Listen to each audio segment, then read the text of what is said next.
Well, welcome back, or if you are just joining us now today for this session, welcome to Anne Lister and Women's Access to Anatomical Knowledge in 19th-Century England and France with Zoe Coatman. Zoe is a PhD candidate at the University of Maryland College Park, specializing in 18th-century European art history and print culture.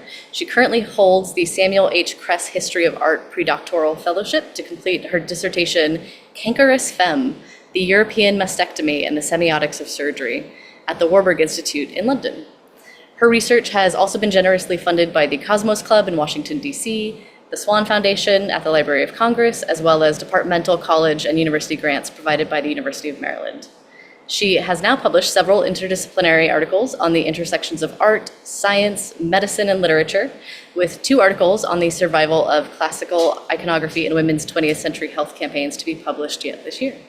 So, without further ado, I will turn things over to Zoe. Thanks for joining us today, Zoe. Thank you so much, Steph, and thank you all for being here and allowing me into your community. It's really an honor. And just going off what Vicky was saying in her presentation's introduction, I am also not an Anne Lister scholar. I am a scholar of art history who specifically specializes in medical history. So I'm going to be, during the Q&A, a little bit more helpful in art and medicine, maybe less so on Anne Lister, but I'm going to try my best for you all. As also an art historian who deals with medical imagery, though, I always struggle with what to show during presentations. And so I just want to take a little bit of a moment to contextualize the material that I'm presenting, and in so doing, give a bit of a trigger warning. When I first presented this paper at the British Studies 18th Century conference in January, I decided to show my audience all the images because it was an academic setting. But because this is a more public interface, I'm not going to be showing you some images. And the ones I am not going to show you are those which depict women's bodies whom we have the names of, and we know did not consent to have their bodies represented. Even though Anne Lister would have seen these images and you yourself can easily find them online today, I would like to honor those women's choices by not showing their genitals on screen today.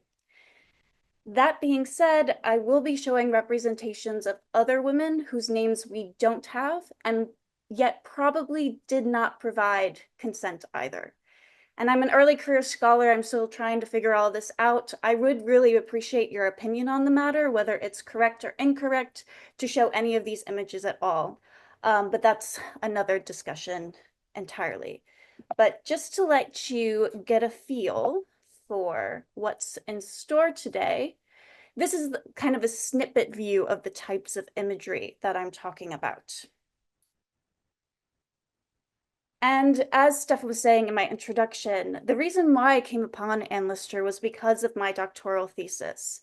And this presentation actually came out of my research on how 18th century surgeons taught each other how to identify breast cancer and perform breast amputations using visual materials like prints and wax models. And because many of these textbooks and prints could actually be purchased by and housed in the libraries of the upper classes, I wondered how women might interact with this imagery, and in turn, if it might have influenced their decisions to undergo surgery. And Suzanne should drop in the chat now. There's a link that I have to a blog post that I wrote for the Warburg on the novelist Frances Burney. She herself had a mastectomy in the early 19th century. And there in that blog post, I discuss more specifically types of medical knowledge that a woman like her would have had access to make sense of her cancer diagnosis. But what I found more generally was that women who had the means, like those who ran estates, like Lister, had nearly the same access, if not more, to medical knowledge as the men of their households. They consulted regularly with medical professionals, and they read their texts and record these texts in their recipe books. So I have one recipe book on screen here that shows the writer noting from Cheselden how to dress a cancer in the breast when 'tis broke.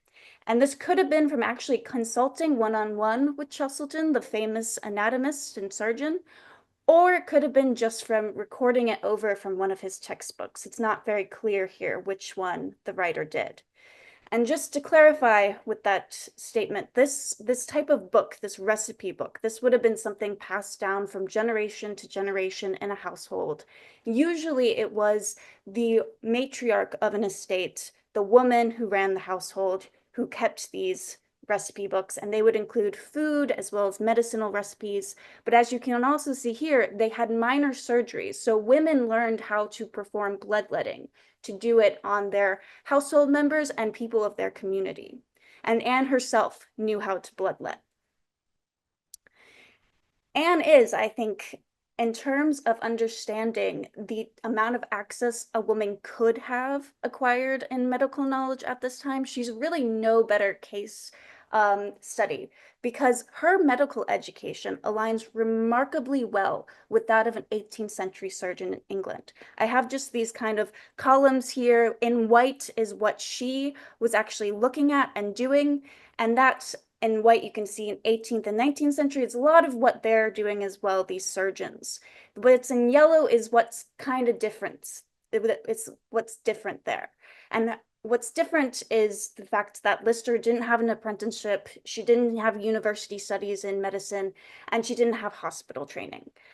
But even so, from what we can gather from her diaries, Lister's medical education was remarkably extensive, at least on the surface. I introduced that caveat because my aim is to show you through Lister how accessible medical knowledge was for women, and yet also how women were expected to engage with and read that very same material differently, particularly when it came to the study of female sexual organs. Hence the slide I already showed you. You see, imagery and detailed descriptions of women's genitalia were thought in this period to, quote, spark women's passions. As women were thought to lack the rationality that men possessed, many writers of this time, mainly men, believed that viewing genitals, even anatomical ones, for pure instruction would lead women to masturbate and touch one another. And this is what's actually in the infamous pamphlet Onania. You can see a little bit of the title page on the bottom left.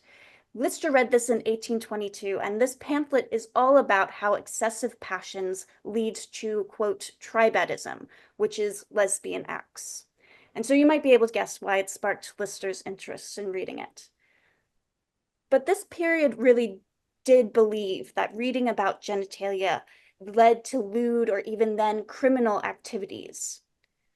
And this fear was often expressed even in anatomical works, especially those catering towards the lay public.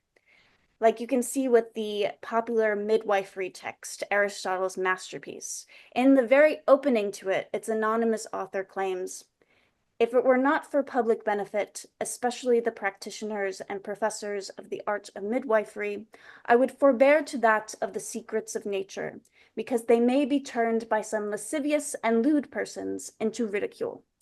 But they being absolutely necessary to be known in order to public good, I will not omit them, because some may make a wrong use of them. Now, in her recent publication, Anne Lister's Search for the Anatomy of Sex, Anna Clark demonstrates how much of Lister's medical education actually revolved around trying to find the ever-elusive site of pleasure in a woman's body, the clitoris. And so, let's be frank, Lister's interest indeed was a little bit lascivious in nature. But what Anna Clark found that was so interesting was that this quest wasn't actually easy.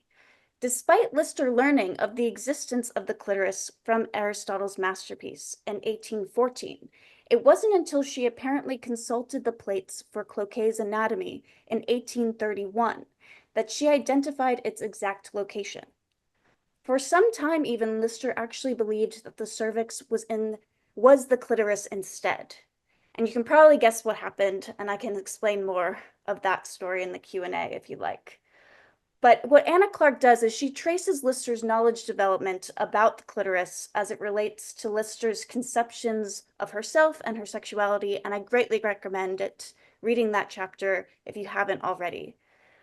But in reading Clark's analysis, she stops just short of divulging what was so special about this plate by Cloquet.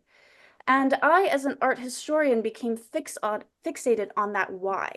Why was this plate so special? Or rather, plates, because there were many plates on the clitoris in Cloquet's anatomy. There's of course the fact that Cloquet's plates are much more detailed and accurate than many of those that were featured in the various editions of Aristotle's masterpiece, which you can see just one illustration from one edition here, and the vulva is just a mere slit. But Lister, she actually read a lot of medical texts between Aristotle's masterpiece and Cloquet's anatomy, and one would think she would learn about the clitoris from one of them. In fact, I have on screen now the 10 medical tracts she had read in the order that she had read them from 1814 to 1831. And sure, some of them are sparse and use vague language, especially when it comes to describing women's anatomy. Yet when I read them, I had no problem understanding what I was reading or where in the body things were.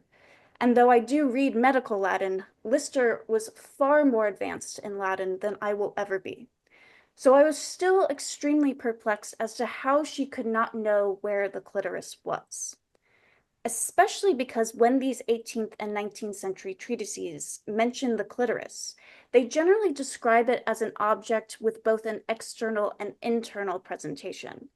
And so knowing that Lister herself knew there was a point of pleasure externally called the Mount of Venus that she herself used to incur a cross, to use her own language, and pleasure her lovers with many times before 1831, certainly, I felt like there was something missing from this narrative.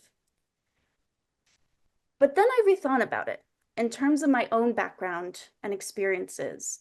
And I, as a product of the 21st century American public school system, have had this schematic drawing, or roughly, the schematic drawing of the female reproductive system in my head since I was 11 years old.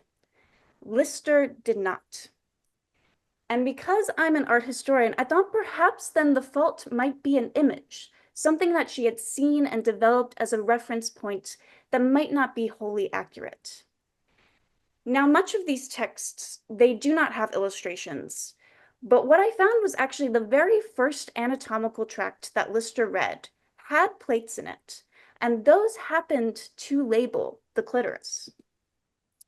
This image now on the right was the first plate on female reproductive organs that Lister encountered, that I know of. And it comes from the 1773 edition of Cheselden's Anatomy, which she had been gifted by Mr. Duffin in 1818. Yet apparently she did not read until 1821. And if we examine this plate in a little bit more detail, using its key, it informs us that the clitoris is here at 9, the external labia are these fleshy parts at 10, and the cervix is way up here at 5. And while these labels are helpful, I do have to say that this, from a technical standpoint, is an awful illustration, particularly because it is confusing as to what is external versus internal. In Cloquet's anatomy that I still have on screen here on the left, the artist uses zoomed in views of the vulva across multiple plates, utilizing cross sections to clearly show where everything is situated in space. In Cheselden's, however, we have only one plate that flattens the organs and makes only part of the visualization a cross-section without clearly delineating where that cross-section ends. So we get an idea that the cross-section starts here about where the cervix is, but it extends downward, and we're not sure if this is still cross-section or not. And the text is no better at describing where the clitoris is in relation to these other labeled parts. With Cheselden merely stating for his explanation, it begins with the tu crua from the offa ischia, which uniting under the offa pubis, it proceeds to the upper part of the nymphae, where it ends under a doubling of skin called praeputium, and the end, which is thus covered, is called glans. Now, to translate that, this description discusses the clitoris's internal makeup and how it extends from the pelvis up to the genitals before reaching the nymphae, which it means basically the labia, the lips, the fleshy covering. Now, the thing, though, about this translation is that it requires you to translate nymphae as labia, which was not always the case in the 18th and 19th century. In fact, in France, nymphae often was used to refer to the head of the clitoris, deriving from the Greek term for it, nympha, which was also used to denote the clitoris. And so Lister, with her extensive knowledge in Greek and fondness for etymology, probably translated nymphae as clitoris. So instead, this passage would translate as the clitoris extends from the pelvis and its head ends at the fleshy part within the female genitals. So that is still internally. And it's that translation plus this horrendous image that made it all start to make sense for me. Because of course the cervix is also a built-up of membrane of these fleshy parts. And if one thinks that the fleshy part inside the vagina is the clitoris, then yes, one feels that fleshy part. One might label it a clitoris rather than the mouth of the uterus as it is. And then think that maybe the uterus is just further up in the torso. Now, I am not 100% positive that this is the case with Lister and the source of her confusion. This is just a hypothesis I have.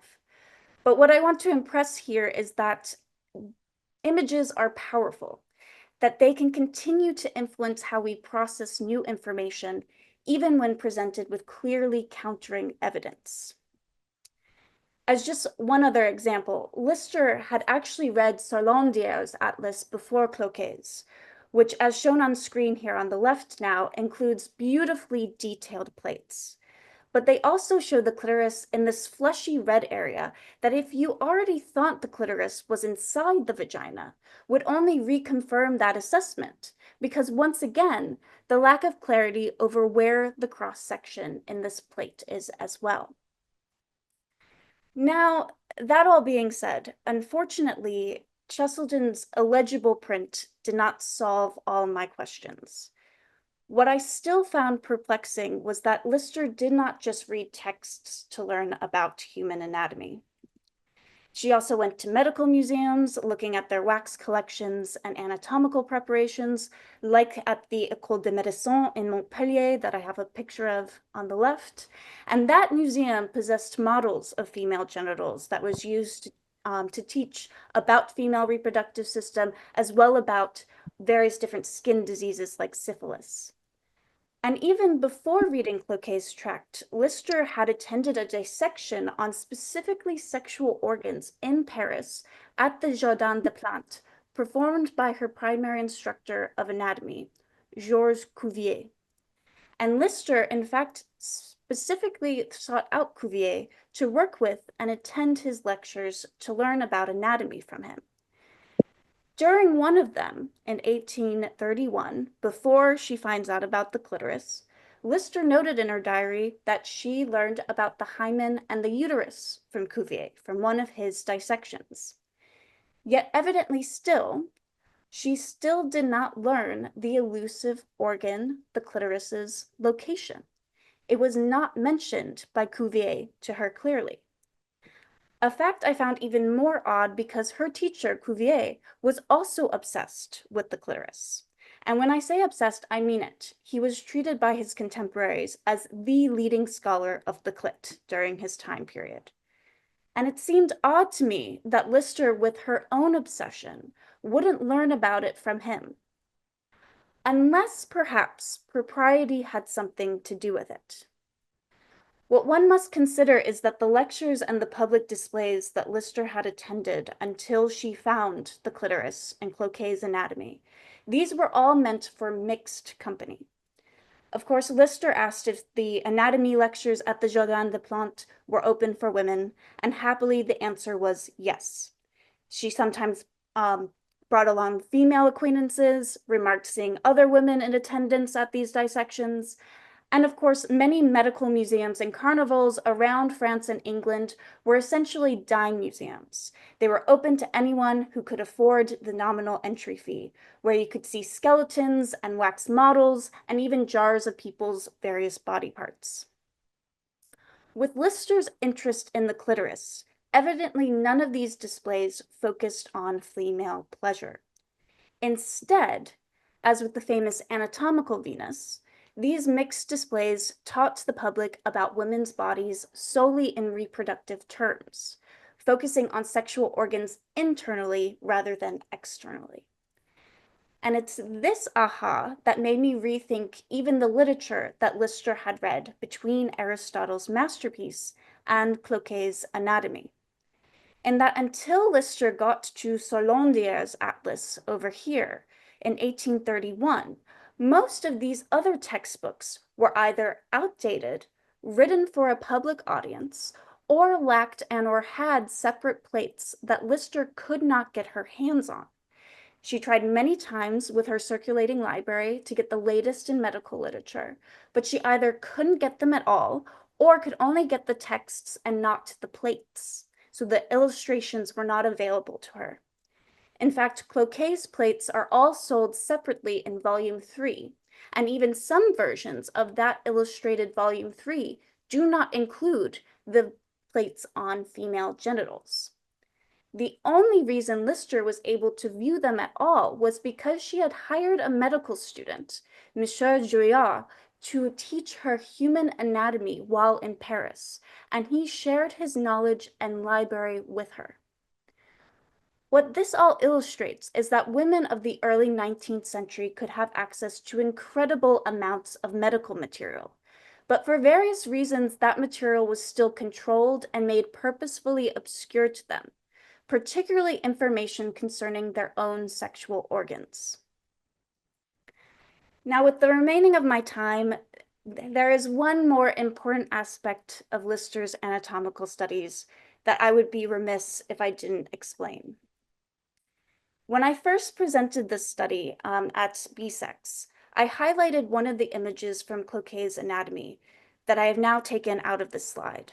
But if you were looking closely beforehand on that one plate, there were two vulvas that were darker than the others. That is because those ones were based on wax models of Sarah Bartman's dissected body parts. When I said that Cuvier was obsessed with the clitoris, I meant that the natural historian was obsessed with the genitals of African and Asian women. Sarah Bartman was a Queque woman known at the time as the Hottentot Venus, who was paraded around London and Paris in the early 19th century for basically her large curves. And Robin Mitchell's book, Venus Noire, which I have the cover here at the center, she covers the craze for Bartman's, particularly in France. And I greatly recommend her book. But what Mitchell found in her investigation of Bartman was that the one record we have of Bartman's speech, the one word that we know that she actually said, was when Cuvier asked Bartman if he could examine her clitoris. She told him no. After Bartman died in 1815, Cuvier touched her clitoris anyway. He dissected her and put her genitals on display, and had wax models created to be presented across France. And Cloquet, of course, drew her in his atlas that became a standard for French medical students of the period. With Cloquet's plates of her alongside white women's genitals, the purpose of Bartman was to exhibit the monstrous nature of African women, that somehow their genitalia made them more lascivious in nature than their white European counterparts. And that comparison goes even deeper, as Cloquet discusses also that having lots of sex and masturbating deforms the European woman's genitals, so that they end up looking like an African woman's or a hermaphrodite. Now, what this has to do with Lister is that she too was obsessed with Sarah Bartman. Before her studies, even with Cuvier, the first time Lister went to the Jardin des Plantes, she sought out the skeleton of Bartman, which had been put on display amongst the animal preparations there. And while the medical tracts that Lister read weren't super clear about where the clitoris was, they almost all referenced the Hottentots or African tribes to describe the clitoris as the source of these women's overt sexuality, establishing the theory that if a woman has a large sexual appetite, she most likely had a large clit and was thus more savage, requiring female circumcision to keep her in line and civilize her. And it's this line of discourse that made me realize the source of Lister's confusion might have also been because of her obsession and subsequent identification with these African women, who were cast as overtly sexual lesbians like herself, as potentially hermaphroditic, which is something that stories of Anne Lister from her diaries have shown that she had also tried to lengthen her clitoris once she found where it was in order to have it resemble a penis.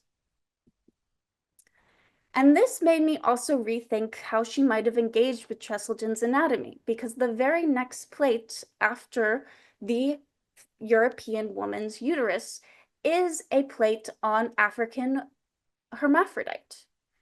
And that this hermaphroditic illustration is also very unclear that the clitoris right here, if it is extending out of the mount of Venus or out of the vagina. It's confusing where the labia is. And so it could also make one think that the clitoris is deep inside the vagina rather than an external presentation. I just want to end by also pointing out something I found while conducting this investigation and that I did not get a chance to state the first time that I presented this paper, and it has to do with reading practices. Specifically, a lot of information on clitorises and female pleasure was buried in these 18th and 19th century medical texts, if it is mentioned at all. So skimming them for that particular information is difficult, especially at a time when you did not have control find. It costs money and, moreover, time to read these materials. However, if you wanted to make sure that a text not only discussed the clitoris, but also talked about that organ's potential for pleasure, well, the easiest way was to go to the index and see if any African tribes were listed. Because if so, then you're basically guaranteed that the medical man writing that text is going to talk about the clitoris and it possessing, and it's leading to lascivious nature of those African women. And so with all that, I just want to fully end by pointing out that you cannot divorce medical knowledge from natural history at this time. The two are constantly informing one another, and in many ways were thought to be the same field, working together to claim that certain knowledge was not for women's eyes, while simultaneously also policing what a woman should look and act like. Thank you for listening, and if you do have questions that we do not get to, please feel free to email me at these addresses. Thank you. Thank you, Zoe. That was fantastic. We are approaching our hard break in the program. So we have about 2 minutes here where if somebody is feeling brave enough to ask a question during this part of the session, we can get to. Zoe's also graciously agreed to stick around and answer more questions in the breakout room if we don't get to it here. We have one question in the chat. And it's the question, so does this explain her method of middle finger up searching for her cervix as the clitoris? She did seem a bit rough in her early lovemaking. Yes, and Anna Clark talks about that more in detail in that chapter. I noted that was in the latest publication, Decoding Anne Lister, and so you'll be able to read about it more there. There's a specific time when she is trying to pleasure Mrs. Barlow, and yeah, she tries to feel up really high into the vagina and actually feel the Mrs. Barlow's cervix. And you can imagine what happened. Mrs. Barlow did not like it, and it ruined the mood in that time. But yes, in short. Okay, then there was the question for the references about the parts you named from the diaries. I don't know how to share them, but maybe people like to know where to find those quotes in the diaries about her search of the clitoris. Yeah, so when you go the catalog, and I'm sure that someone at Packed with Potential has a link to the catalogs online where it has all of the archives where you can easily search through the transcribed diaries, but their search function is just fantastic. And so there's a few key words that you could use. You can use clitoris. You can also use uterus and hymen to look for that. But like I said, you could also Hottentot. She does reference that when doing her investigation. And then, and I'll put it in the chat, but she also talks about the Quoque women in her investigation.